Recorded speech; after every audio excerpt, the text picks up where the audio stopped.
multitudes out of darkness on college campuses, not because he changed minds and chased votes to save the country, not because he sacrificed himself for his Savior. Charlie Kirk is in heaven because his Savior sacrificed himself for Charlie Kirk.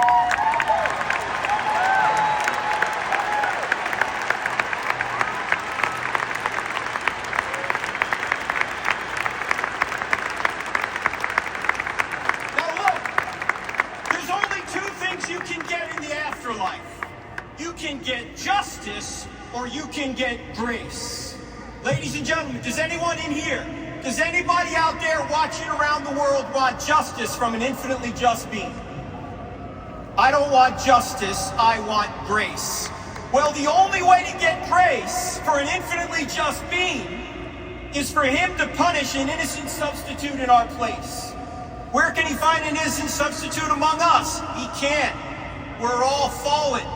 So what does this infinitely just and infinitely loving God do? He adds humanity to his deity. He comes to earth.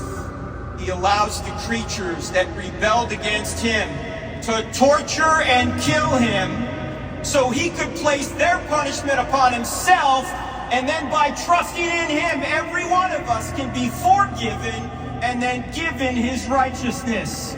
Ladies and gentlemen, this is the greatest story ever told, and it happens to be true. There's evidence for this, and Charlie knew it. Watch his videos. Charlie knew that life wasn't just about money, it wasn't just about sex, it wasn't just about power, it wasn't just about prestige. He knew that the purpose of life is to know Jesus and to make him known, to make heaven crowded.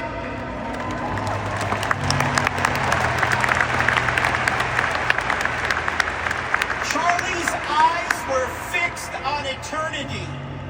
Where have your eyes been fixed? What have you been doing with your lives? What have you been doing? What are you going to do now? You know, in every evil, God brings forth some ripples of good. In this case, he's bringing a tsunami of good. Look around. You're seeing it.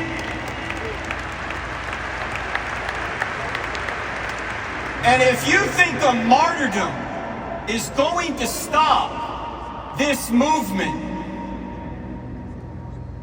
well, we all know Charlie was inspiration. But Erica Kirk is a force of nature.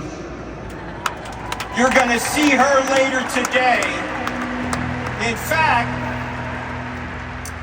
I know what's going on in the spiritual realm right now. Every morning Erica gets up, the devil shrieks, "Oh no, she's awake again!" And ladies and gentlemen, let's honor Jesus, let's honor Charlie, let's honor Erica, so that when we wake up every morning, the devil shrieks, "Oh no, they're awake again, they're